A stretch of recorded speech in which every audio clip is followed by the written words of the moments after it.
Hey everyone guys, welcome back to the channel. In today's tutorial, I'll actually guide you through how to actually change your vehicle on the Doordash Dasher app. So whether you've upgraded your ride or you've switched to a bike or scooter, updating this information guys is actually quick and easy. So let's get started, okay? What you want to do guys is, first things first, you want to actually open the Dasher app on your phone and just log in to your account, okay? And then what you want to do guys is you want to tap on the three horizontal lines, okay, or the menu icon in the top left corner to actually access the main menu. From there, what you want to do is select account, right? So under your account settings, guys, all right, you want to tap on vehicles, and here you'll see your current vehicle information listed here, okay?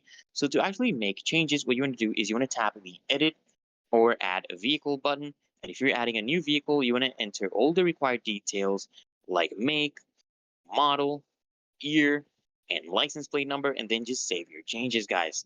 And if you need to remove an old vehicle, just select it and choose the option to delete it, guys. And once updated, guys, DoorDash may take a few hours to review and approve your new vehicle details.